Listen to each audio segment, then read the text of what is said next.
Hey, what's up? This is Jeff Staple. Don't forget, we will very soon be separating the 3 shows on Hype Radio, so you will have to go and individually subscribe to those shows that you want to listen to. So search and subscribe right now to The HBR Show and Soundcheck on HYPEBEAST Radio or Hype Radio to keep listening. Do it now so you don't miss any episodes. Okay, let's get into this week's show.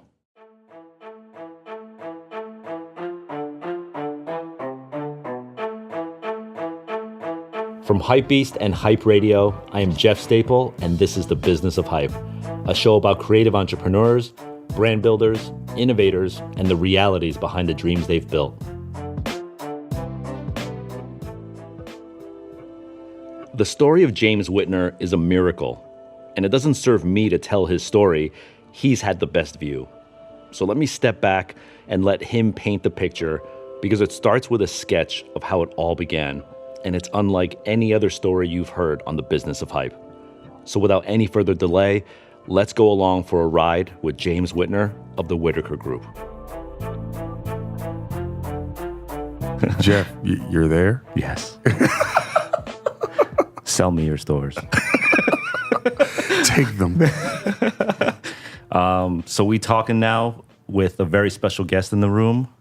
Flown in, literally just flew in, just hit LaGuardia, hit the cab, came right into the studio. Who do we have? What's up? What's up with you? Anything for you, man. Anything for you. It's Thanks, James man. Whitner from the Whitaker Group. Thank you for having me on. Dope. Okay. James from the Whitaker Group. Yes. What is the Whitaker Group? The Whitaker Group, it's crazy because you gotta start formalizing everything when you've been doing this for so long, right? So it makes sense to people. Mm-hmm. So after it was just social status, and then A Ma Maniere, once A.P.B and Prosper came along, and then Design Studio, and my team went from 3 people to 50 people on the backside. Mm-hmm. It's like I can't just keep saying the stores or the team. Yeah. Like I have to formalize this, and Right. it has to be meaningful. Okay. But So- it is a group of retail stores. It's a group of retail stores. And on the design side, I never try to leave out our team. Mm-hmm. On the backside, because we do a lot of dope creative shit on the backside. So Yeah. the Whitaker Group gives us, it's more than retail. Okay. Shit, retail is more than retail these days, right? It's all being redesigned. Exactly. Yeah. Okay. And what would you say is like the common thread between all your retail stores, if there is one? I don't know. Maybe there isn't one. But. Streets. I think it's the edge, the street. It's not formal. It's not I think the common thread is me. It's our team. Yeah. I think it's our perspective. It's our perspective on luxury. It's our perspective on street. It's our perspective on sneakers. It's our perspective on, Prosper is just about just doing dope shit in Jersey City. Okay. So it's like your perspective, but because you have different banners, it's like a different sort of angle on each one. Yep. Okay. If you think about it, right? If you've ever been to A Ma Maniere, it's about like full-blown experience, right? With the hotel luncheon last week, for us, that was like kind of planting our flag in the sand, saying like, yo, we want to change the way you think about retail experience and change what you expect to get from like the boutique, right? And social status is about street fashion and like the young kid really like how he's evolving and helping him grow up into the A Ma Maniere guy, right? Okay. A.P.B is about the dude who's the dude or the girl who's 12, and they start discovering sneaker culture. Like my daughter, she's 12, and she's like, Dad, you own social status. It took her 12 years to realize what I do for a living, right? And she's discovering herself, and she's discovering the culture. Yeah. And she's digging, and she's finding these cool things, and then she comes and says, Dad, those Jordan 1s, like yours, can you get me those? Like, baby, those are from like 4 or 5 years ago. She's like, oh, now she's Googling. So it's about, A.P.B is about that. Yeah. And Prosper is just our perspective on the world through Jersey City, right? Okay. Pete, the guy who used to, one of the founding fathers of creativity from our perspective on Prosper, his aunt had a space in Jersey City, and we used to do photo shoots out of it. And then, he used to work on shit for us, and we used to constantly sit in that space, and it just like turned into a thing without us really trying to make it a thing. Okay. How many total doors do you have now? 17. So you have 17 stores under 5 different? Four retail banners. 4 retail banners, 17 different stores. Yep. And you started it when? Oh, God. Started with Flavor Factory in 05. Okay. Yeah, so we could, oof. Yeah, we can go back. We're going to go back. Yeah, we're going to go back. We can go back. And then you mentioned about 50 total employees, right? Oh, no, total employees. God, it's probably over 100. When you start 50 on the back office side. Okay. That runs our DC warehouse, creative studios in Atlanta, studios in Charlotte, the retail team. So you're over 100. Yeah, definitely over 100. What cities are all the stores in? 13 cities. You got Pittsburgh, DC, Raleigh, Greensboro, Charlotte, Tampa, Tallahassee, Jacksonville, Columbia, Charleston, Houston. And just for those who don't see this, James has his eyes closed right now. I'm looking up, like, you can see he's got a U.S. map, like, in a thought bubble above his head. No, seriously, we got one in our office with, like, pins and shit? Pins and shit on. Like, that's a thing. But you have trouble, like, it's getting to the point where you have trouble recalling everyone. Oh, man, like somebody will reach over and be like, yo, Jay, what's the anniversary date of A.P.B. Columbia? And I'm like, I used to just be able to like, yeah, no, we opened it at 3:00 and the weather was like this. Right. Now it's like, yo, let me look it up. Let me look it up. Word. Well, we're gonna go back because I think there's a lot of successful people in the industry nowadays, and a lot of them come from maybe like money or a pedigree of retail, or like sort of had like family in it or something. But you have a very, I would say, from what I've heard in other interviews, like a non-traditional introduction into the business, right? Yeah, absolutely. Yeah. So let's go back a little bit before you even had a notion of opening a retail store. Okay. What was life like for James back then? Oh man, I was a kid in the projects with a dream, just trying to find a way out. I was like so many other kids that you see in neighborhoods across America, man. I was poor mom, poor dad, just trying to help figure it out. And what city is this? Pittsburgh. Okay. Whitaker Projects. If you catch the hook down. Right? Okay. Yeah. Like I was a kid, just running around trying to figure it out, playing a lot of basketball.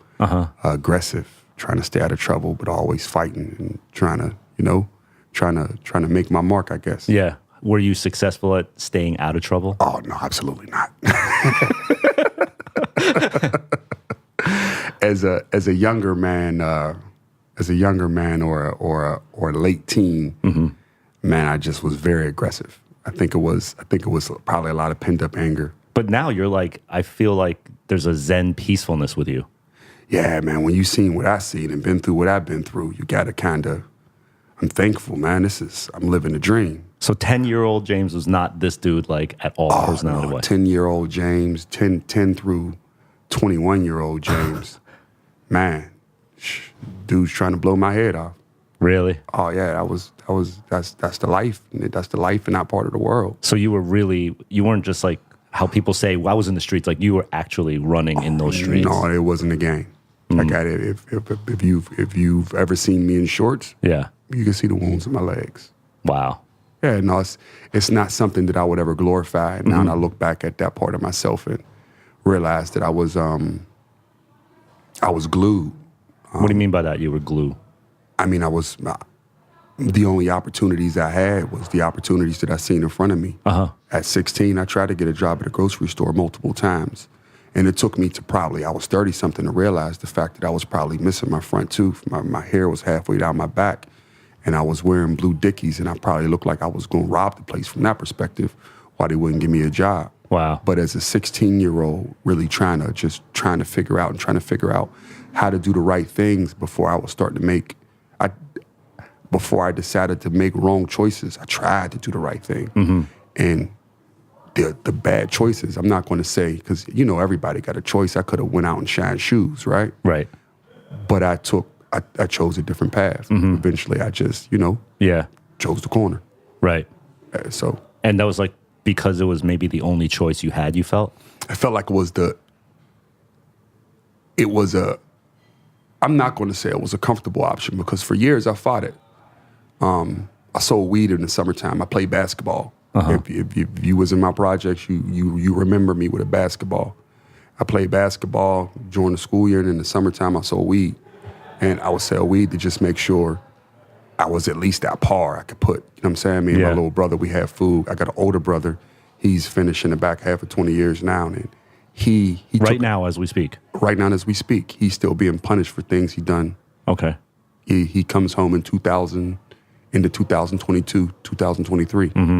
But that's just not like, man, we start having that conversation. His cousin, I got a cousin that came home from federal penitentiary last month. Yeah. Like this is a real part of my life. Yeah. So like, do you ever think that if you stayed on that corner, if you stayed on those streets, you'd be right with your brother? I'd be or dead. Yeah. 100%. Did you ever go in? Oh, yes. I served in my early 20s. Really? Yeah. Okay. Yeah. I mean, listen, bro, it's not a life that I would ever, if I had to, I tell the youngins in my office all the time, if I got to talk to the old me, there's so many different things I could say. And I even get those chances, right? I just had to go home to a youngin that came up under me, and he got shot in the head and thrown on the side of the road. And it hurt so bad. And I think I've been through so many deaths and funerals. And those kids are the old version of me. You can't. What do you say? Right. What I'm doing seems impossible. Yeah.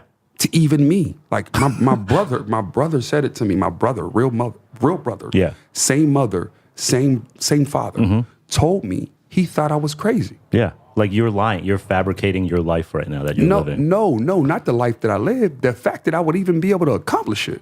Where we come from, this shit don't happen. I know. It's like, it's so far from that reality. Oh, man, I thank God every day.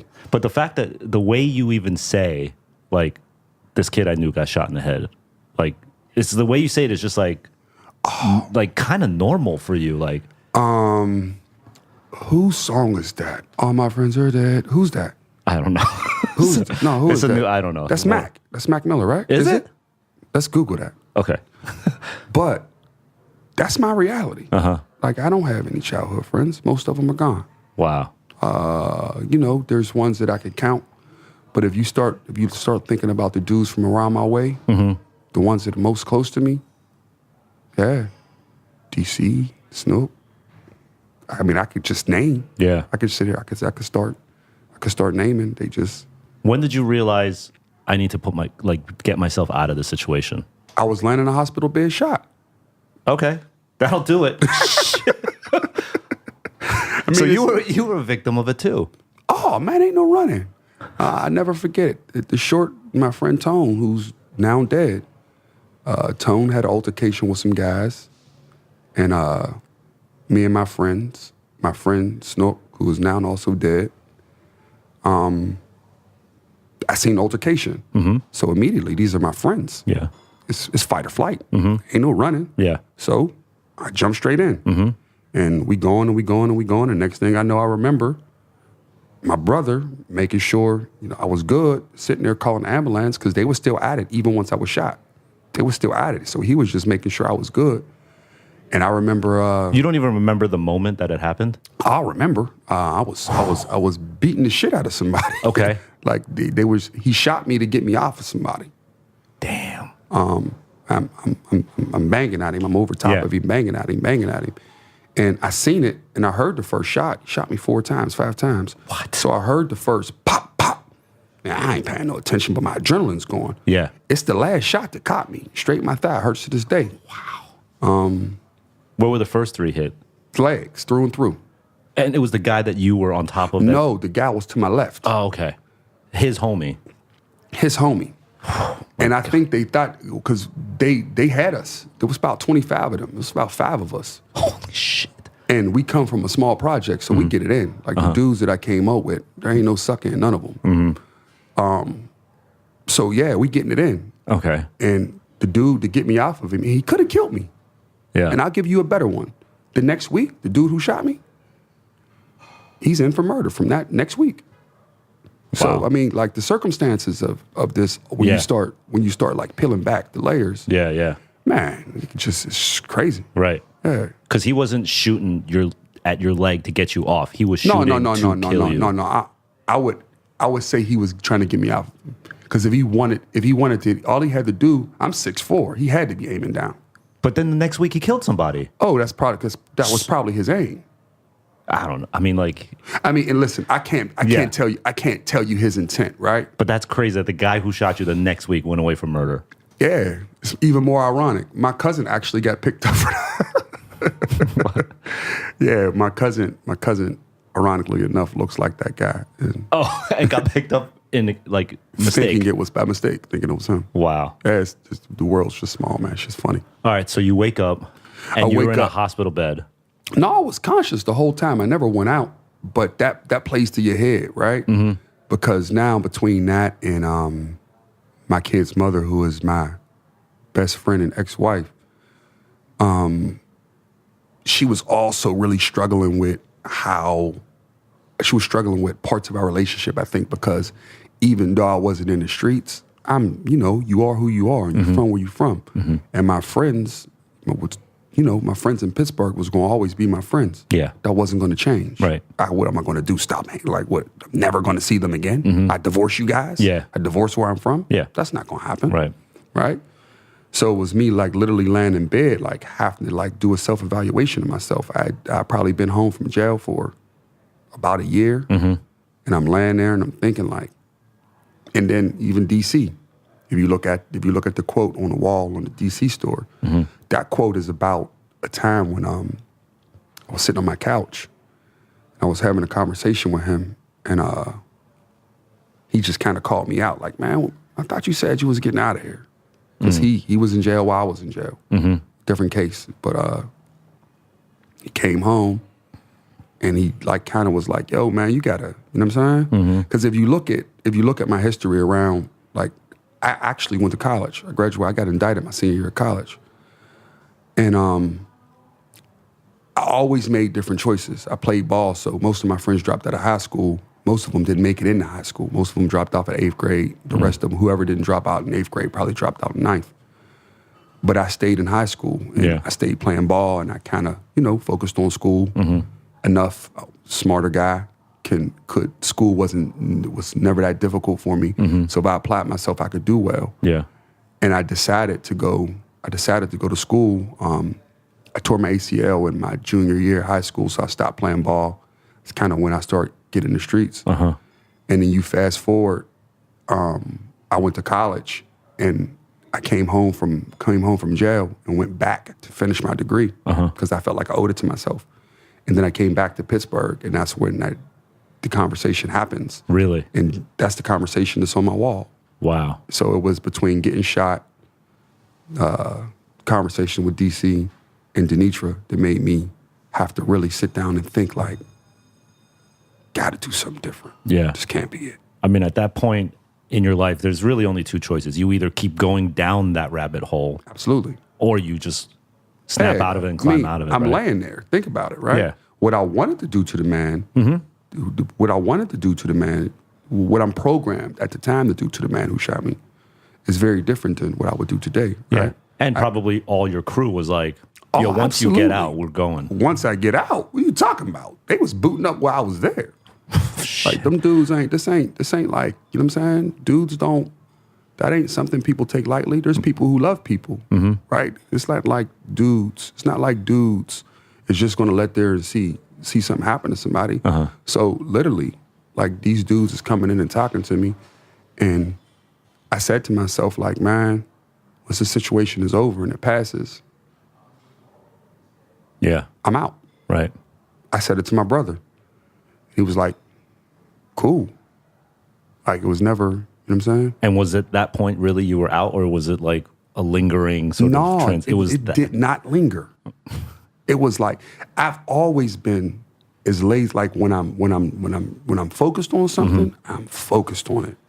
Even now, if you look at if people who've worked with me in the business, I kind of I'm tenacious in that way. Mm-hmm. Once you ask me to do something or I lock in on something, I'm not letting it go until it's until it's finished. So up until this point, were you? I mean, obviously you're known for your business now and sort of everything that encompasses that. Were you already back then this most well-dressed, stylish guy, most up on arts and culture guy? You know what? I think for my crew, because I come from Pittsburgh, right? So I can't act like no knock to my city. It's a Midwest city, but it's not.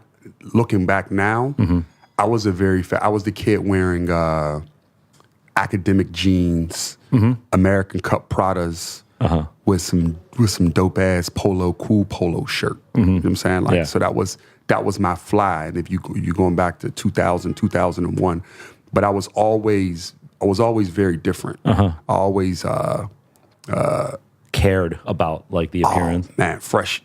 You know, I think that's a street thing. I think kids who come from those neighborhoods, it's just like, you know, being fresh is like a thing. Right. So for me back then, absolutely, I was much more flamboyant as a younger man than I am as an adult. Like the black that you see me in most of the time is just like the toned down version of who I was in my late teens and early 20s. How about kicks back then? You know what?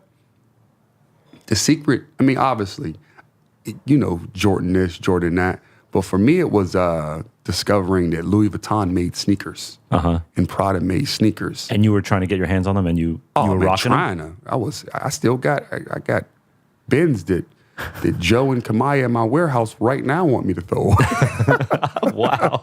Yeah, no, like. Oh, so you were already like. Oh, I knew searching, hunting. Knew what the business plan from when I was. I wrote the business plan for Flavor Factory when I was locked up. Oh wow! And I always knew what I wanted to do. Which is your first store? Flavor Factory is your first store. Flavor Factory is my first store. And when you were locked up, you wrote the business plan for that. I typed it. Wow! On a typewriter. Ding, ding. That's how you know you got time on your hands. Right. Holy shit, that's dope. Yeah, I typed it. And then after you came out of the hospital, you were like, I'm going to do this now. Yeah, I mean, I came out the hospital, and I knew I owed it to myself. I couldn't run from everything that was happening, so I had to make sure that I got squashed. Once that got squashed, it was time to go. I'm a firm believer in the policy of no excuses. And being an entrepreneur will give you a million opportunities to find a good reason not to do something. But those who find success and persevere, set goals, show up, and hold themselves accountable. James knew he needed something bigger than a change. His circumstances were extraordinary, and he dug deeper than anyone I know could imagine to avoid the million excuses he could have made, and he made a commitment to change his life. From a hospital bed to a prison cell, to sitting in front of a typewriter.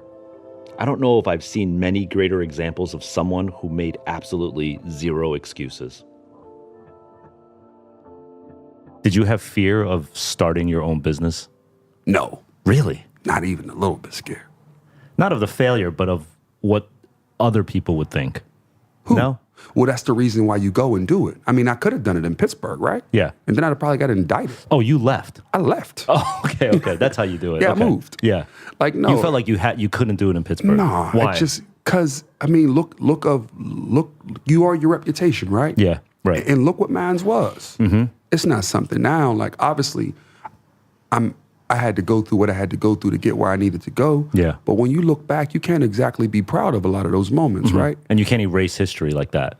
No. Yeah. And you got to realize what part, like the biggest thing, going back to the dude that just, going back to Bud, I keep saying the dude and not saying his name. But the thing that hurt me most about his funeral is because that dude looked up to me, right? And what did I help put in him that made him believe that he needed to do the things that he was doing? Regardless of what I said to him in the last 5 years, and I changed my life over the last 15, 16, 18 years, right? But at some point, I got to be accountable and responsible for some of the things that, you know what I'm saying? He may have seen us do. Yeah. Right? And how he may have chosen to live his life. And obviously, that's a thought that I have today because now I'm thinking and I'm holding myself a lot more accountable for a lot of the things that, you know what I'm saying? Yeah. Like, even though it's not my fault how we came up and it's not my fault we was all born into these situations, and we all born with each other, and we just all trying to make it. Yeah. And all we got is each other, right? But I got to now sit back and have some level of accountability to some of these dudes, especially the ones that was around when I was around. Yeah. Right? But you can, hindsight's 2020. You can't now go back and... Oh, it's impossible. Yeah. I mean, hey, listen, I could also say on the other side, Bud wouldn't listen to me. Right. The end. Yeah. He would not. Right. Exactly. Yeah, if he was alive today, he would tell you he wouldn't listen to me. Right. So, I mean, that still doesn't make it hurt less. Totally, yeah. You know what I'm saying? Yeah. But going back to you leaving, you went from Pittsburgh to where? I went from Pittsburgh to Charlotte. Okay. I hear a lot. One of the things that I hear a lot on this show from people who call in with questions is like, maybe not as an extreme of a case as you, but something is awry in their hometown that they feel like they can't succeed in their hometown. And they're like, should I move or should I make it work here? I mean, Pittsburgh is a dark place, man. It's just changing now. And if I was from somewhere different, it could be different, right? But looking at where I'm from and how it is, I had to leave. Yeah. I had no choice. Right. I had to leave for just tons of other reasons. Like if you just count the number of deaths between the day I left and afterwards. Yeah. Right. It was just tons of reasons for me not to live. Take the streets out of it. Like, okay, I could walk a straight path. Cool. At that point, I'd been out the streets for years, right? Yeah. But my friends are still going to be my friends. Yeah. And I can't control their actions. Right. You're And down by association regardless. absolutely. Yeah. You can go to jail for saying the wrong thing on the telephone. Yeah, you're right. Right? Yeah. So for me, it was just about trying to figure out how to separate myself so I could focus and concentrate on what I wanted my future to be. And pack it all up. Yep. 7:04, here I come. Okay. So now you get there and you already had Flavor Factory in your head, your first store. Yep. Right. How did you get the means to do this? Like, how'd you get the funds? Smirk. He's smirk. Let me guess though. You didn't walk into Bank of America and get a small business loan. Man, that doesn't happen. That really doesn't happen today. 17 stores in. Yeah. Like, when's the last time you heard one of our counterparts say, yeah, I just wanted to be of A and they gave me money for that don't happen. You're right. No such thing. But no, like when I came home, I decided to start doing real estate. Okay. And I still do it to this day. When I left, I had 7 rental properties. So what I'd done was I took some money out of one of the rental properties and finessed it into the stores. Do you remember how much you had to start with when you opened the first store? Oh man, I had I fucked up so much money. You just don't know what you don't know, right? Yeah.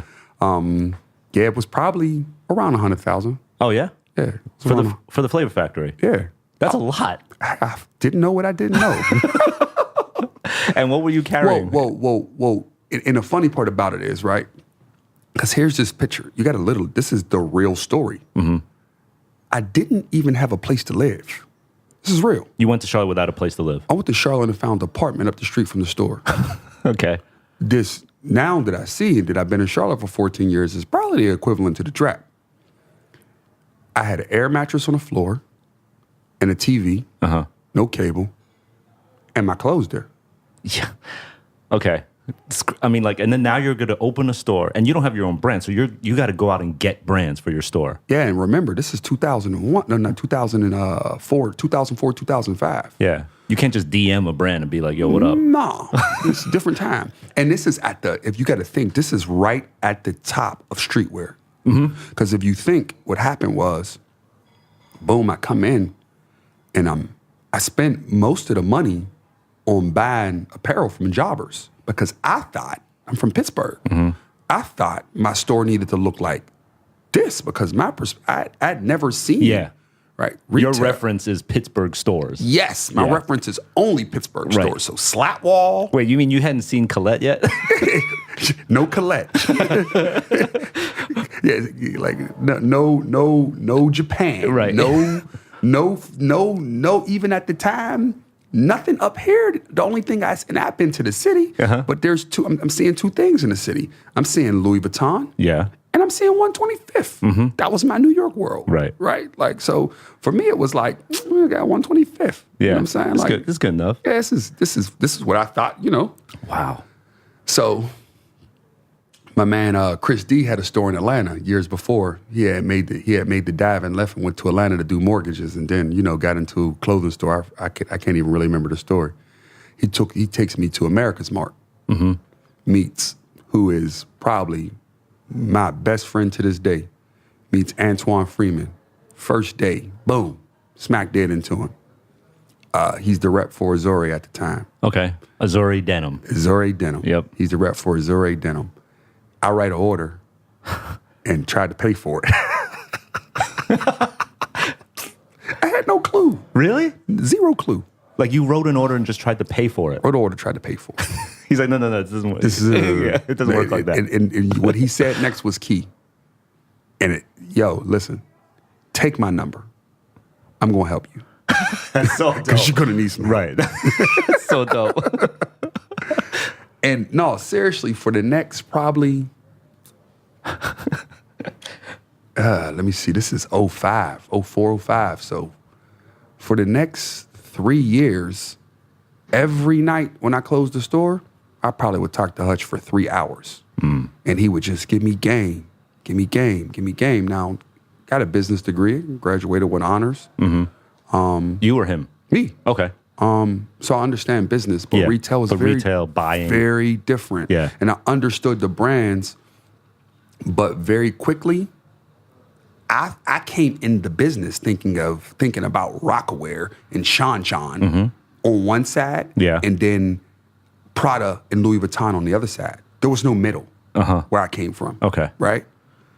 Antoine came in and gave me all the context for the middle. Okay. It's like, there's 10 deep, and there's just the staple. There's these there's these things that are happening in the world, and then Tokyo is this, and its influence is this, and he's giving me all this game, and then there's, this Pharrell and Billionaires Boys Club, and there's this guy Nico and Bathing Ape, and there's all of these things, and I'm like, wow, he's giving you a crash course. Yeah, so I'm like, so now my juices is going, but keep in mind I can't go nowhere because I'm still on federal probation, so it ain't like I could just jump up and go to Japan. Yeah.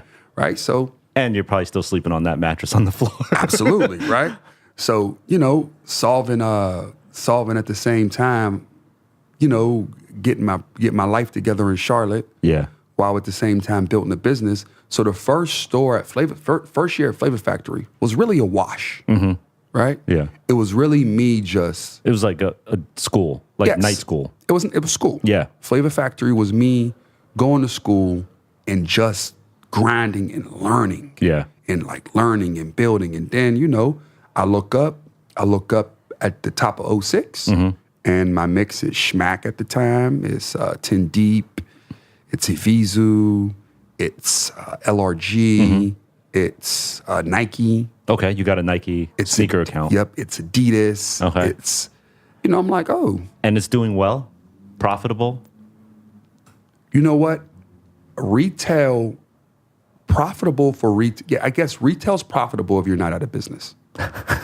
Right? Yeah. You understand this, right? Yeah. You understand this all well because it's turning, right? Yeah. It's You're turns. spending on 15 months ahead, whatever. Yes, it's turns, right? So as long as you could take care of yourself, and at that point it was just myself, right? Like there was I wasn't even engaged at the time, right? So in North Carolina, it's just me and Denitra. Denitra's in Duke getting her MBA, and I'm in Charlotte just kind of like doing my thing. Yeah. Right? Like just figuring it out. Did your previous life help anyway in retail? Oh, hell yes. I mean, it taught me how to grind. Yeah. Business acumen and turns.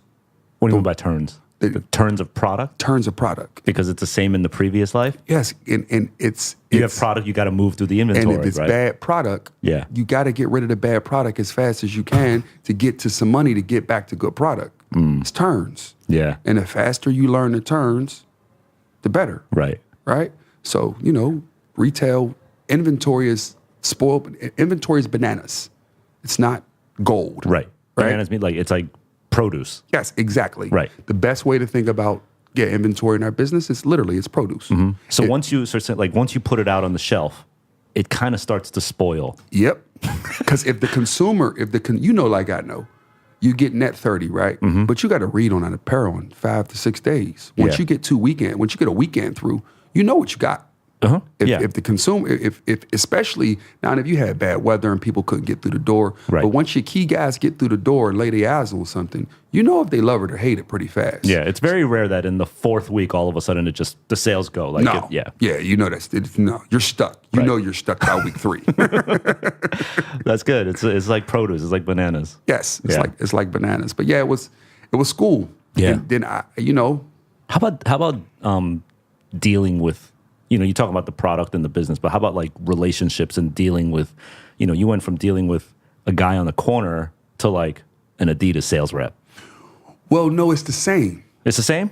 Because I didn't have to deal with the guy on the corner that much, let's say, in my whole life. Okay. So I think when you're talking to, think more Stringer Bell than the guy on the corner.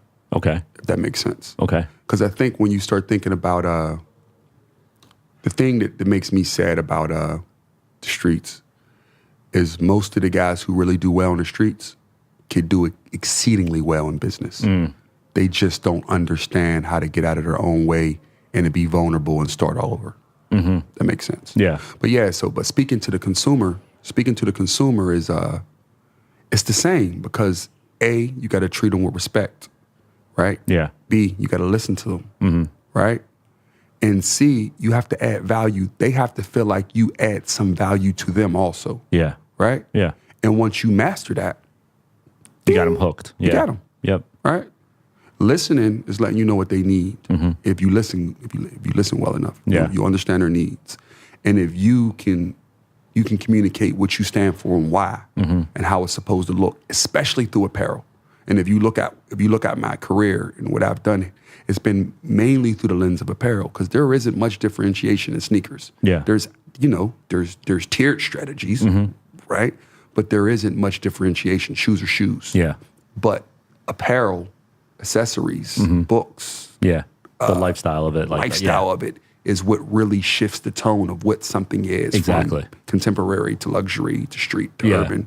The secret in retail is that, like, you know this too, like, you make a lot of money on the footwear, but the apparel and everything else is what differentiates you from other stores. Otherwise, you could just be like Stride Ride. Oh, like exactly. You're just a shoe store. And 100%. The apparel is your personality. Yeah. It's your spin. And now, I'm sure today, it's about the experience. Yeah. And it's about what you put into your stores. And we talk to my team, our team, we talk a lot about smell and feel and vibe. Yep. And we have meetings about scents. Yes. Like the candle. Which candle are you going to get? Like, what is it? Like, how does this make you feel? Like, how did you close your eyes and walk in the store? How did you feel? Like, did you hear it? Could you feel the store? Like, it's a different thing now, right? It's romanticizing the whole process. Yeah, absolutely. Well, those of us who care about it. Right. I think when a lot of people say, like, retail's dead, it's those people that don't care about those details. Yeah, it's the people who just want money. The 90s was cheating. Yeah. 90s was Rocket Rail, 80 million, 18 months. That. It was just money, hand over fist. Right. All those things. Now, you got to work hard, and there aren't any more $100 million brands. Those days are over. Yeah. LRG was the last one. The last one. Yeah. Right. So now it's a different thing. The consumer's choosing differently. The barriers are broken down. Guys who used to look like skaters are now fucking really like street guys. Yeah. And black guys who you think are from the hood are really like fashionistas. They could be luxury guys. Yeah. You don't know who is who. You got 21 Savage on the runway. You got Virgil as the creative director of Louis Vuitton. Like what's up is down. Yeah. If that makes sense. Yep. The new world is just very different.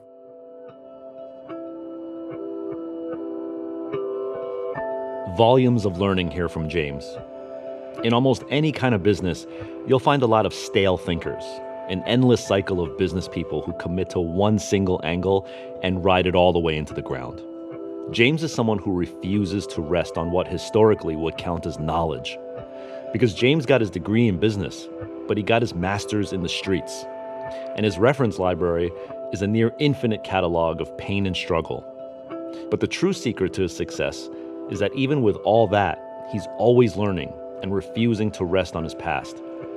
The analogy we spoke about here with the bananas, it's not only hilarious, but it's also 100% true. And I hope you out there listening got something out of that one. So to add to that, you can start a retail operation, or any business for that matter, and only be getting part of the game plan right. The important thing is that you're out there actually doing it. It's the intention to start that's the real first step. Then, the willingness to evolve and listen to your audience. These first actions together make all the difference in the world. So, with Flavor Factory, did you add another banner after that, or you closed Flavor? So what happened was I get to 2007, and I can start to travel again. Get my passport back. First place I go to, Tokyo. Why? Because of the stories that you heard? It's the epicenter of this shit, man. I don't care what no one says. You got Tokyo, and you have Paris is becoming different now. Yeah. Old Paris Paris 2012 is very different than Paris 2018. Mm-hmm. But old Paris and still current Tokyo and Milan, and for some of the people, you're from old New York, right? Yeah. So you would say old New York, right? Mm-hmm. Like all those, when you get a chance to really like tap into that, yeah, and you get a chance to feel it and see it, and that shit changes you, yo. Uh-huh. It changes your perspective. It changes how you view this shit. Yeah. If you love it, it makes you excited. When you sit down at a boutique and you experience a real shopping experience from someone who thought about everything you would do from the moment you look left to go into their store till you touching the door. Every step is planned out in their mind. Yeah. Like, man, once you experience that, man, there's no going back from that. Yeah, I feel like I tell every person who's got a creative bone in their body, save up every penny and go to Tokyo. Yes. If you don't go to Tokyo, you're missing out on your PhD. You're missing it. Yeah, you're missing it. You're not seeing the zenith of it. Antoine Freeman was the professor for my bachelor's degree. My passport was my MBA. It gave me, I had a base coming in. Hutch took the time to really build and just work and talk to me. And then I got out and started seeing the world, to your point, Tokyo, and then New York. Yeah. Because before it was Paris, it was New York. It was Tokyo, New York. And then the shift happened. Mm-hmm. And now, shit, like you said, I came home looking at Flavor Factory like, yo. You just wanted to shut it down. You're like yo, I need to restart. I can't even like remodel this shit. I gotta like the brand mix was right. Well, you must know this. When you come back from Tokyo, there's like a depression. Yes. Right? I call it post-Tokyo depression. You go to the airport and you go in the taxi and you're like, I need to go back to Japan right now. Yes. Man, it was how do I pivot, right? Yeah. Then you open your store and you're like, okay, what? Yeah. How do I get my team to do that bow every time a customer comes in like that? And they're like, fuck you. No, they're not. They don't even, man. You come back, tell them about Tokyo, they're looking at you like, man. I'll tell you a funny story. So I came back from Tokyo once and I had Reed Space at the time. And in Tokyo, they have that little piece of tape and they tape the top of the shopping bag all the time, right? Yes. So I'm like, all right, I bought this tape for you guys. Every time you close a bag, you got to put the tape on top, right? And then I would like secretly sit back and look. No one's putting the tape on it. They're using the tape to like tape other shit up. And I'm like, no, this is for the shopping bag. May God kill me now. I did the same exact thing. Really? Yeah. You got the little tape for the shopping bag? I got the little logo tape things with then I tried to get the receipt holder. The little pad, like the little pad, and then the one that goes in your bag and holds the receipt. Like, come on, man, it's Tokyo syndrome. Yeah. Yeah, no, 100%. I came home from Tokyo and was like, yo, what am I going to do? Mm-hmm. Okay. I got to figure this out. All right. So, after 07 came 08, and we all know what happened in 08. Mm-hmm. Recession. Yep. Recession hit, which was actually, in hindsight, really good for me because it reset me because I had the information now, right? And it forced, it sort of expedited you to reset. Yep. Okay. It forced a change. Yeah. And I came out of it swinging with social status. Okay. I sat down with my homeboy Pal, who had worked with who is what is now the foundation. And oddly enough, that foundation of people are like the core of my like friendship. You know, them is the dudes to this. That's my dinner tonight. Yeah. You know, after dinner with Hutch and Ari, right? Yeah. So,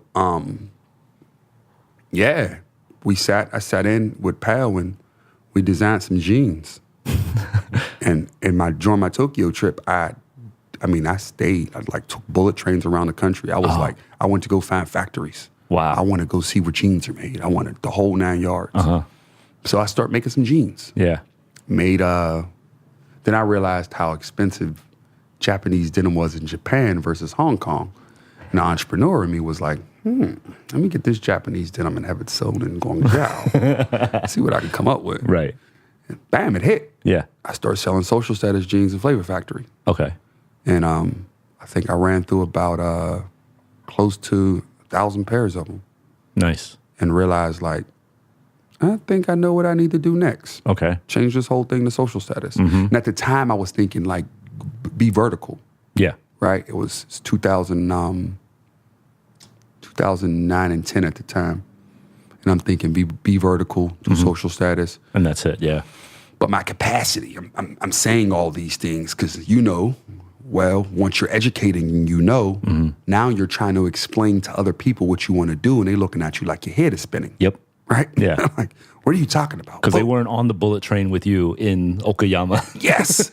And they didn't see what you seen and experience what you experienced. Right. So they're looking at you now like you're an alien. Like, man, focus on something. Yeah. What you going to do? Eureka. What do you remember? Because if you remember back then, today you can be everything. It's expected of you to be everything. Yeah. But back then, when I was trying to be everything, like, James, you can't do that. Yeah.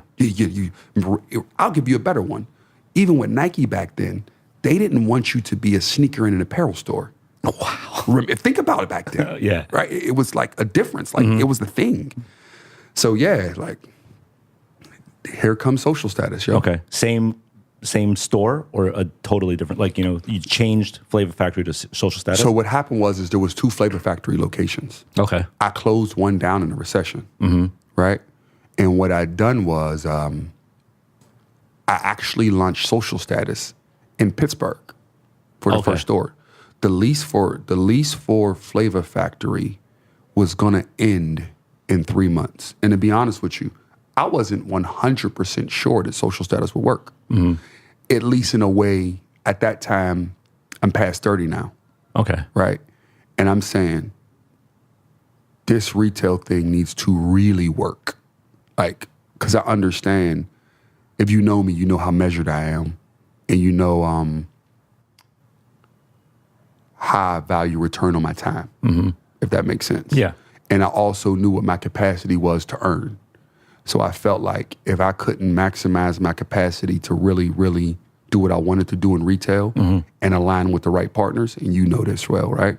If certain brands won't align with you, you can't force it. Yeah. And I wasn't going to burn another 5 years trying to force it. And at the time, I'm just being honest, I had a Nike account, but Nike wasn't fucking with me, right? And there was other brands who, you know, they looked at me as like, he's the hood dude. Yeah. You know what I'm saying? They're putting you in a box. They put me in a box. Yeah. So it's almost like you feel like it's their job to put you in a box almost. Yeah, even that's still the problem. That's one of the biggest problems today. Still. Yeah. Still. They still try to put you in a box. Right.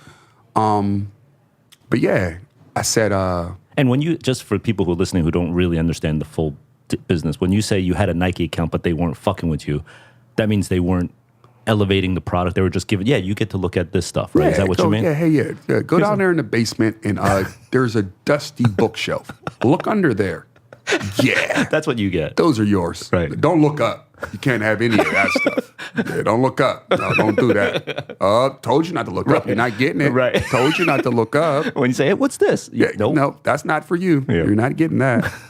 But yeah, my man Kenny Lee was in Pittsburgh working at the Villa. This is when Villa was still small. And he's telling me like, man, yo, Jay, they're killing them up here and we don't got up. He's hitting me for apparel. Yeah.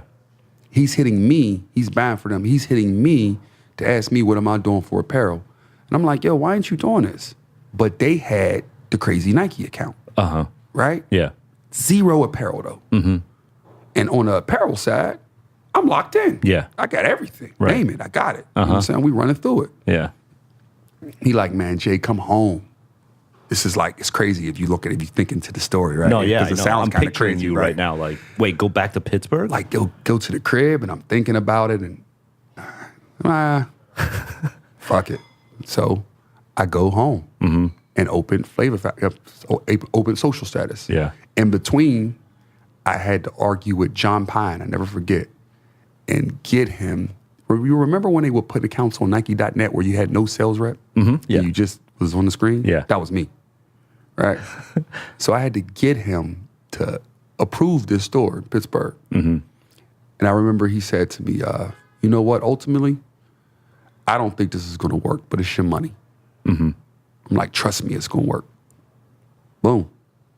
It worked. Here we are. Yeah. Here we are. Wow. How do you take that advice and just be like, thank you, but I'm still going to do this shit? Oh, man, I guess we built for it, right? Yeah. I guess, we in some ways, he could have been right. Yeah. And in some ways, when I hear that, I know sort of I'm doing the right thing.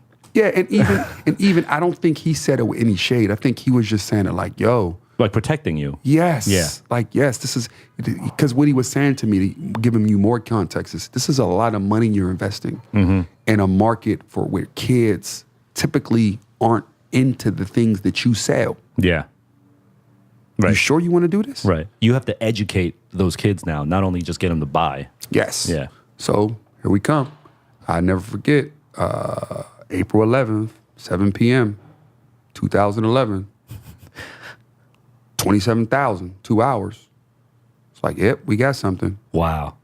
27,000 in sales in 2 hours of the store. 2 opening. hours. 2 hours. Damn. Murdered it. Home showed out for me. It was a combination of it being home. Yeah. Like home. And no trouble? Home. No, That's dope. it just felt good, yo. That's dope. It felt good. You come home and home show up for you. And you know what happened after that? Everybody's like, oh, what is this thing?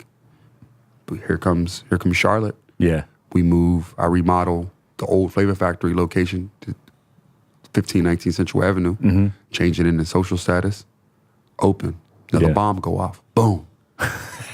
Right? Yeah. And then, like, the secret, like, I think the other little things, like, there's a lot of other things when you look back on the story. Frank Cook, who was at Wish. In Atlanta. Yep. In Atlanta. And at a key time, because there was times. And a lot of kids listening to this know only of Frank Cook as Jordan, the Wave IG man, Jordan, the IG cooker. No, this is little bro. Yeah, this is And I think people who don't know me, I think I get pegged a lot of ways, and I don't know all the different ways I get pegged. But Frank's always been the cool guy to the streetwear kid. Or I think the dudes who respect me, or I think everyone respects me. I 1,000,000% make sure that. But the kids who look at me look at me more entrepreneurial than they do cool. That makes sense. Which is all good, whatever. Yeah. But what Frank was instrumental in doing, I think at the time, was he moved to Charlotte when he seen what I was doing. Okay. And what he was instrumental in doing was saying, like, yo, big bro's the shit. Like, kind of just shined the light. He came in and shined the light. He came in and shined the light on it. And he ended up needing to move back to Atlanta because Taco was born, his son. He found out he was having a son, and he went back to Atlanta. But that sequence of things, right, it just set a bomb off. To your point before, where you said people look at you as like the entrepreneurial guy versus the cool guy, it reminds me of something that I heard Dre from Foundation say once, and he's like, "I never want to be the coolest guy in the room because that dude's broke." You go into any room, any dinner, that cool ass fly dude is probably struggling. Yeah, I'm allergic to broke. Yeah, and the whole cool versus, and I think this new kid too is a little more entrepreneurial than some of the cool guys that came up in our era, right? Because back then I think cool meant you couldn't make money, right? Yeah. Like now, and I think with the internet and social media, it's allow you to be able to keep your integrity and still be able to make some money, which is a little more refreshing, right? Yeah. I mean, in my opinion, now there's almost no such thing as selling out. No. Yeah. No. You could be like a Chrysler spokesperson. People in the comments are like, yo, you killing it. Like, true. In our era, that'd be like, what? Yeah, you look crazy. Yeah. Like, bro, you got problems? You need help? You with Chrysler? That's a tough decision, bro. Right. You sure you all right? You want to talk? Right. Yeah, man. So. Okay, so you got social status, which is killing it. But then what was the impetus for needing to elevate one more notch up for the next iteration of retail? I walked in the store and couldn't shop anymore. Your own store? Yes. When I walked in my own store. All right. That's a good indicator. Yeah, you fresh off of a Paris trip or fresh off of a Japan trip, and you know what you want to wear. Yeah. It's in your head, right? And you know this. Yep. Right? And you run in the store and it's not there. Mm-hmm. Your own shop. Your own shop. Yeah. And you're saying, like, what the fuck am I doing? Mm-hmm. If I can't service me, then who am I servicing and why? It's the first time. It's a trigger for age. Yeah. It's showing, your taste is changing. Mm-hmm. You're usually getting older. Now we both know you're starting to make some money. Yeah. Right? And it's changing the way you move a little bit. And then you start to look up around you and you say, it's not just me. Uh-huh. There's other guys that feel this way. Right. And here comes A Ma Maniere. Mm-hmm. Right? What year was that? It was 2012. I actually started feeling that way, which was because social status happened so fast. Yeah. It was 5 stores and it wasn't even a year. How come you never made the move to like NY, LA, like? Man, because they're up here fighting each other. Were you consciously like thinking, I'm just going to let those guys? Yeah, man, y'all have it out. You got blood running down your face, bro. Get that blood off your face. That guy's about to come sneak you. The competition, man, dude. Yeah. And I'm not scared of competition, so don't take it that way. But it's like, work smarter, not harder. Yeah. Why do I want to come out with the like looking around the corner? Like, man, I'm gonna get to the corner store before I fight today. I'm tired. I don't feel like it. Yo, on this island, like seriously, we are like on an island. Yes. And it's like, yes. Lord of the Flies. Yes.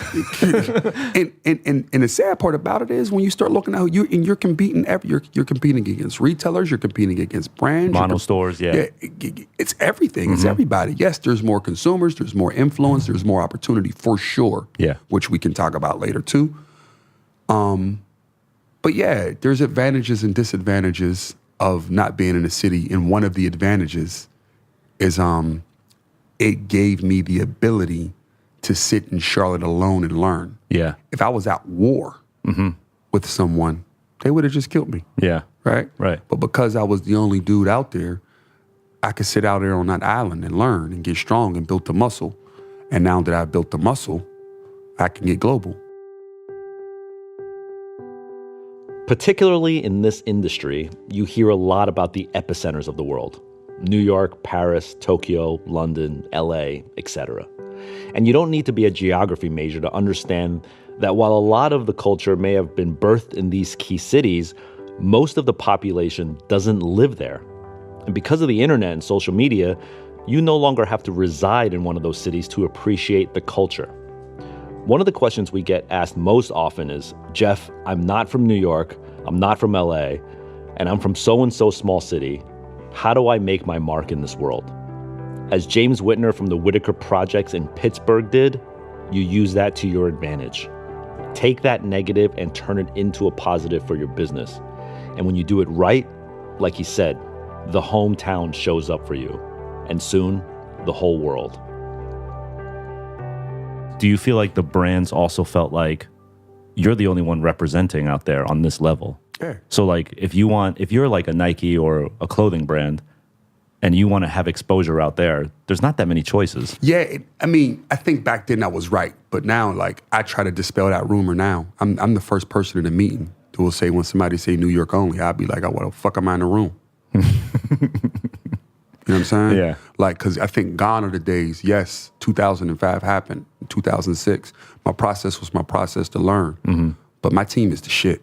Like, we're really good and passionate about what we do. Yeah. So now, I don't want to, now what you fight is, well, New York, LA, Chicago, like, man, miss me with that.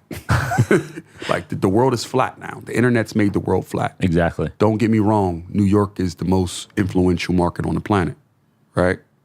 But the world is still flat, right? Yeah. Which means, I get it, you have to have a focus there, but you can't be singularly focused in New York City. Yeah. Yep. And it used to be like if it was hot in New York and Tokyo, it might take 6-9 months to get to your city. Now it's 6-9 days. Minutes? Minutes maybe? Yeah, minutes. Yeah. What's like, what's there is there. And don't get me wrong. I think there's cool shit that happens in New York. Like, look at the emergence of like Kith. When you think about it, it came out of nowhere, really. Right? Ronnie came, he caught people all completely off guard. Yeah. Which was kind of his like secret sauce, right? Nobody seen him coming. Yeah. New York allows that to happen. Right? Yeah. Because without taking anything away from Ronnie, right? He was murdering it. Yeah. But the market amplified it. He might have had a 22, but that 22 felt like an AK every time an ASIC dropped. Right? Yeah. The market allows that to happen. Right. Nice. Okay, so do you have any staff that started from day one and like is still with you? Micah is the closest. Yeah, man, he left and came back like 3 times. For different reasons. But I asked that because I could just imagine that, like, besides you, like, the people who would understand Flavor Factory, Social Status, and A Ma Maniere, like, that's a very wide mental capacity. Yeah, Micah's the only one that was there from the top, from Flavor Factory. And he obviously, he was there at Flavor Factory, went and worked for a bank, was there at Social Status. Yeah. Went and started his own thing.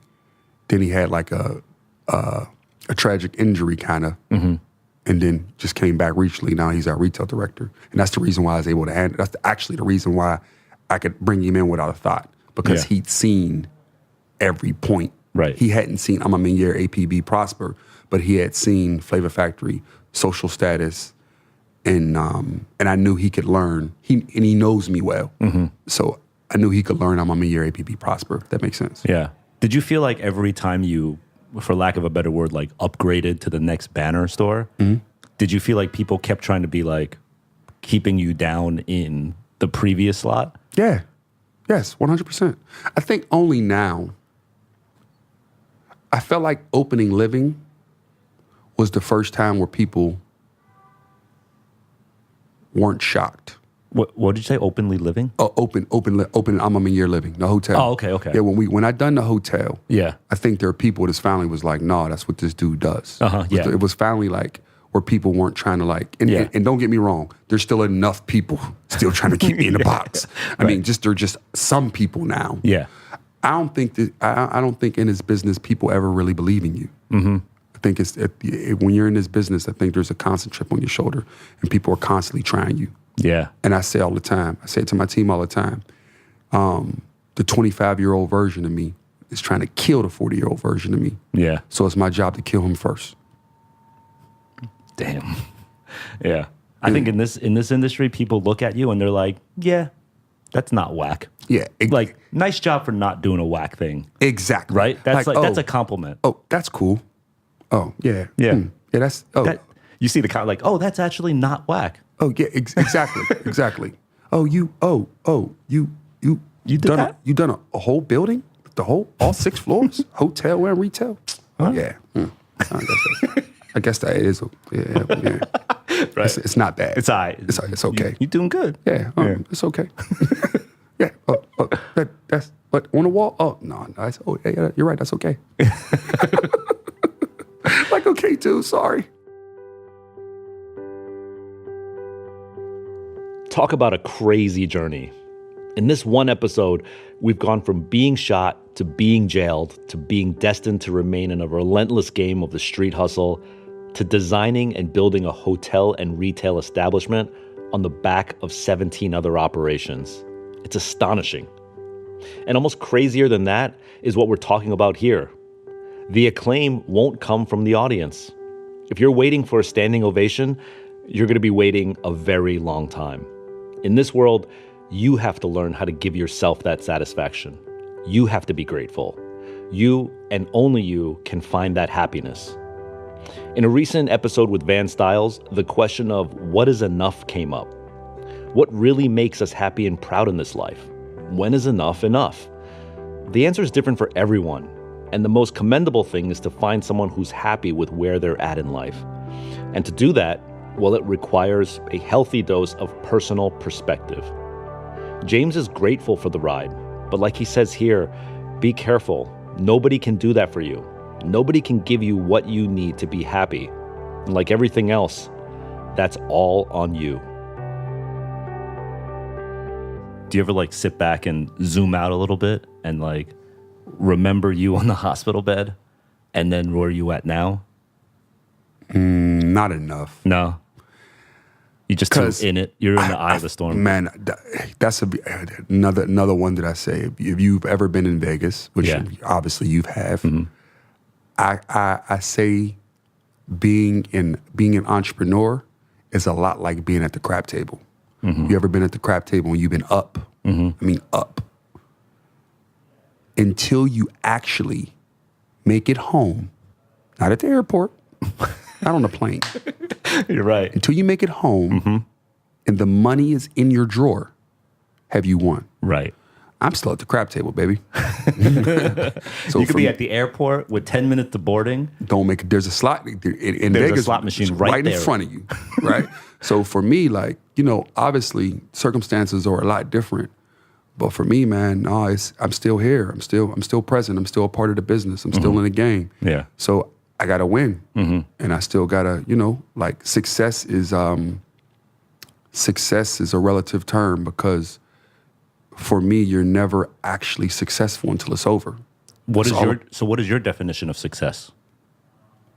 Ask me once it's over. I think I've made personally a lot of progress.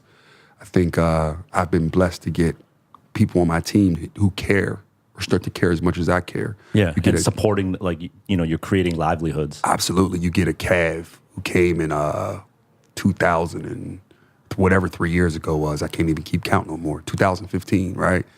You get a Joe, you get a Micah, you get a Nate, you get Mike, you get all of these people who come in. Megan's, I don't want to name 200 people, right? Yeah. But you get all these people who come in and they give a fuck. Yeah. Right? Right. And they're inspired. Yeah. And they want to win.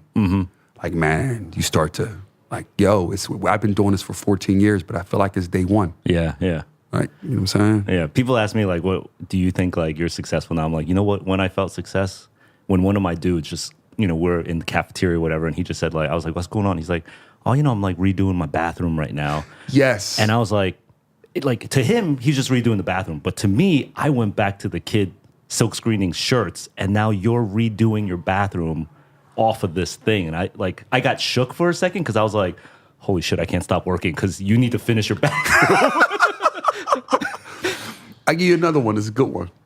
Every time I see our payroll, I'm like, oh, shit. We pay that out? Yeah. It comes out of my account. That's scary, crazy. Right? Scary. Did you hear my episode with Hiroshi? No. He said, like, he doesn't do his taxes and shit, but one time the letter was open and he accidentally saw the amount that he has to pay the government for taxes, like his tax payment. And he was like, what? Like, he got so fucking scared. He said, like, I never want to look at this again. Yeah, no, you start to look at the cumulative sales figures, and you start looking at the business and how much you got to turn, man. Just to keep the lights on. I don't look at that shit. People want to look at that every day. Yeah. But if you back out of it the other way, right? It's just the ideas, the sparks, it's the small things, and they lead to such. That's the dope part. So when you make a growth decision, like the hotel or a new store, how much of you is analytical in that decision-making process versus gut? It's probably 70-30. 70-30 gut? Yeah, 70 gut, and the 30 is to back up my gut. Okay. Because my gut is just making sure I don't burn the house down. That's what I say. That's what I say. Like, yo, we can never burn the house down. Like, my gut is just making sure, like, yo, if we doing this out of love, let's not sink the ship. Yeah. Like, how do we not sink the ship? And the 30 is just checking that. Yeah, the 30 is just making sure we don't sink the ship. Right. Right? Because if you're doing it out of love, love is what turns into revenue. And And that's what's been my experience. Yeah. The things that I love and the things that get me excited and the things that make me really anxious and jumpy and those are the things that's what keeps me going. Yeah. But I can't sink the ship. To your point, we got payrolls and people and kids who count on us now. So you can't just from the gut like, I'm opening a store on Pluto. Yeah. I'm doing this. Like, right. No. Fuck it. No. Yeah. Yeah. That's a good check though. 70-30. I like that. Yeah, 70-30. I heard once Elon Musk from Tesla say that as long as I can afford instant ramen noodles, I'm going to do this thing. Oh, yeah, he's a G. Yeah. Yeah, he's a G. He's like, I can live off of ramen. I'm good. Yeah, I wanted to say 100, but I would have been lying. No, yeah. I'm too calculated. The 30% is definitely the calculated. Yeah. I would say I'm about the same, maybe 80-20 gut. Yeah. Like I'll do a calculation, but like, for example, not in Excel. Like I'll do it on like a napkin. Yeah. And I'll just be like, yeah, that feels about right. Yeah. I think I could do this. Like, hold on, let me see if I can. Yeah. That's how I done the hotel, like to see the more about this. And then you know what I'll do? I'll be like, worst case, I'll double this number just to make it like real bad, right? Like there's no logic to that. I'm just gonna double this. Yeah, you like, okay, feels good. Yeah, it feels good. Like yeah. How did payroll come in the first time? Okay. We made it. Yeah, we made it.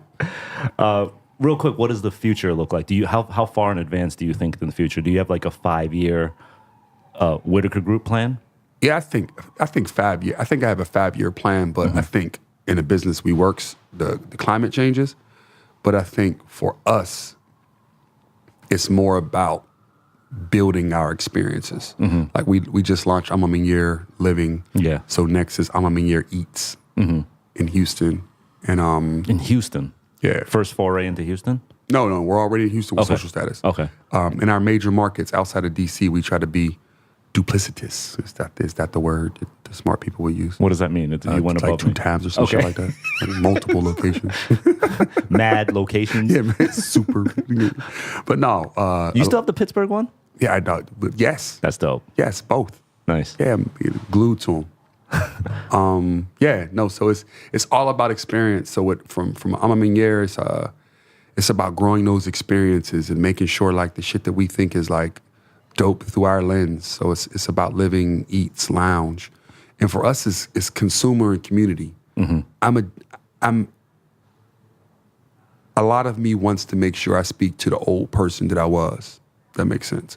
And I want to try to change and speak to the consumer that way. All the consumers, right? Yeah. Because I think we all have our struggles and we all got things that we deal with. So for social status, we're when you say the old person that you were, you mean the kid. Yeah, you want to speak to the kid. The kid. Yeah. I think that hasn't been to Tokyo. Yes, the 8, 9, 10, 11, 12-year-old kid that's glued and don't really understand and whose parents aren't in the best position. Right. And even parents, that's the lowest common denominator, right? Everything, I just want to be able to communicate to the kid. Yeah. And with social status, we're doing Be Social.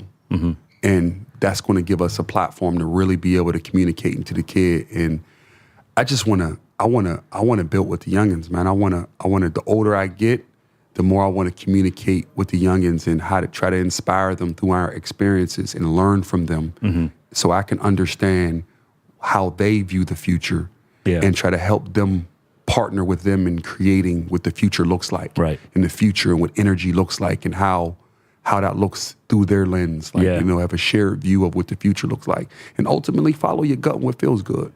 That's like the reason why I do this show. I'm just giving out the secret recipes. Now you take it and you cook something new with it. I want to know what you could cook with this shit. I said before the mics was on, like, you were the perfect person to disarm all of us.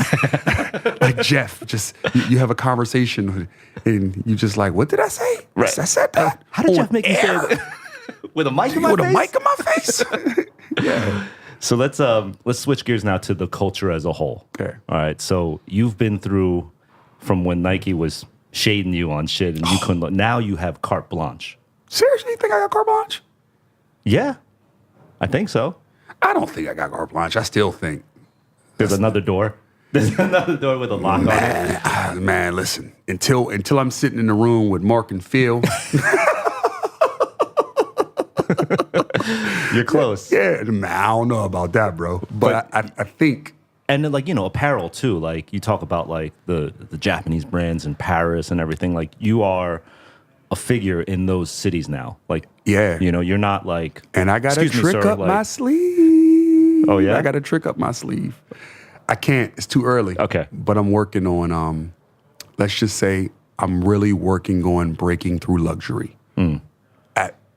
Yes. That's probably the Okay. the most vague I can say. All right, cool. Yeah.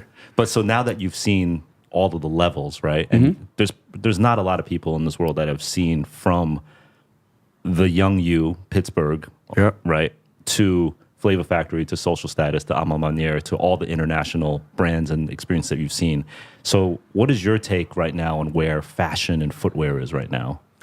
Are you like excited about the state of it, or are you like, this is fucked? It's twofold, right?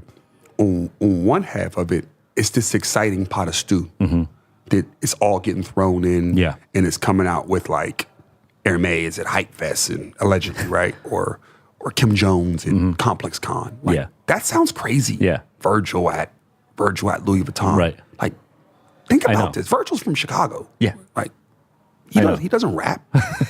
Right. Right? Like, think about where we are.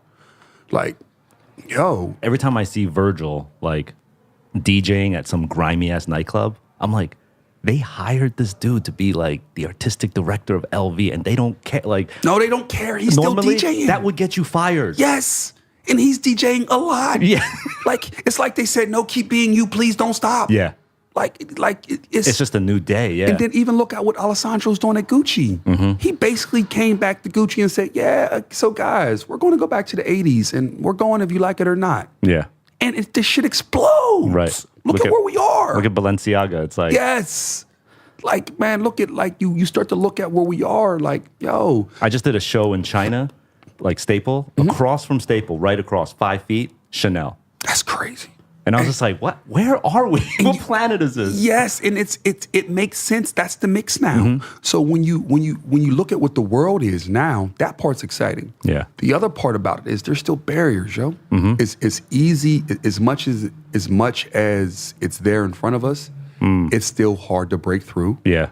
And then on the other side is like, how far is hype going to go? Like, you got StockX and reseller and this and that. Like, what is that going to mean to the business 5 years from now? And how does that evolve the business? And how does Do you think it's here to stay? Resell? I don't think resale's ever going nowhere. Yeah, me too. As I agree. long as there's like, for years, it's someone who makes products job to make sure you undershoot demand. They're literally demand planning. It's their job. Yep. So with that being said, there will always be always be less product than there is demand. So that means there's going to always be resale. Right. Nice.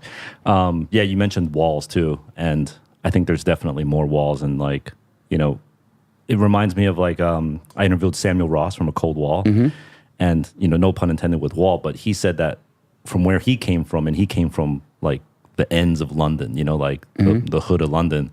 When he finally got accepted, quote unquote, by the fashion world, he realized that there was like this wall that tries to keep people out. Yes. Yeah. I'm literally going through it now. Yeah. I'm in a place waiting for a decision that if it goes through, it'll make me feel like the wall's coming down. If it doesn't, it'll just make me feel like the wall's always there. Yeah. And I think in our world, there's always one of those. If you're pushing forward, you get through one wall only to go get to another wall, and you get through one wall only to get to another wall. It's the nature of the beast. Yeah. And sometimes it's because there's an old guard in place. Yep. And they're scared of the new. Yep. You know? So they're like, no, I don't want you in this place. And even when you're looking at some of the places where the new guard is, there's still someone there who's trying to hold up and protect what they felt like that company was built on. And they're not wrong for that. Yeah.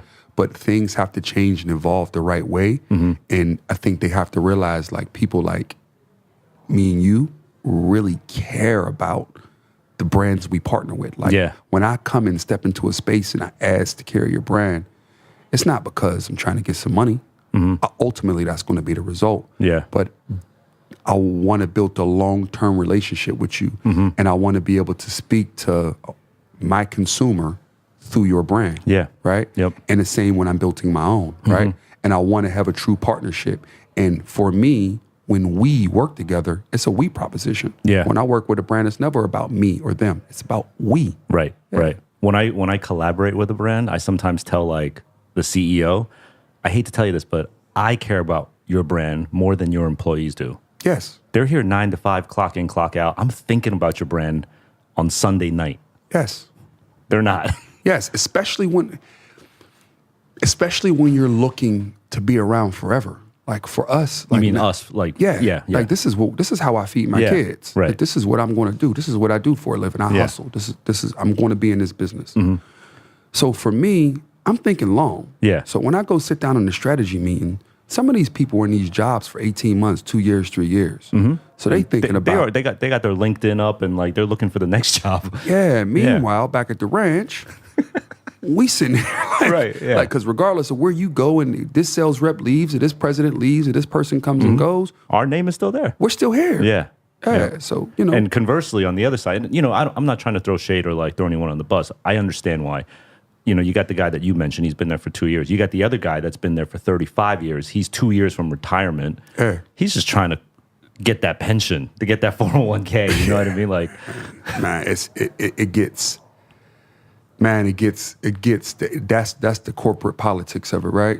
Like you get, like you said, the 2 years versus 35. Who cares how much, when, and where, depending upon how much pressure they getting.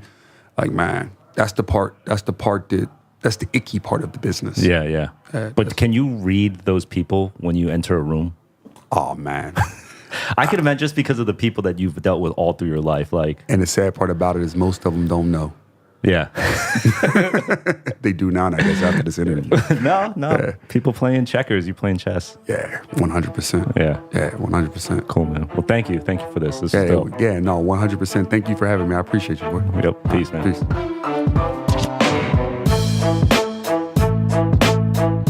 Hey, thanks for listening to this incredibly insightful episode with the street disciple of retail, James Whitner. As always, you can find out more about the show and listen to other episodes at hypebeast.com/radio. You can subscribe to us on Apple Podcasts, Spotify, or wherever you listen to podcasts. I personally use Anchor FM. Also, give us a 5-star rating and leave a comment to tell us what you think of the show. It definitely helps out a lot. You can also reach out to me on Twitter. I'm at jeffstaple.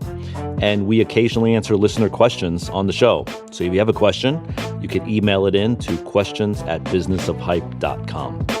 The Business of Hype is created in collaboration with Bright Young Things. You can check them out at byt.nyc.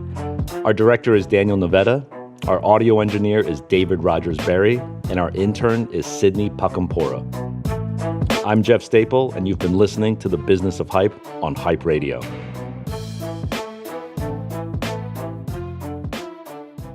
That went super fast.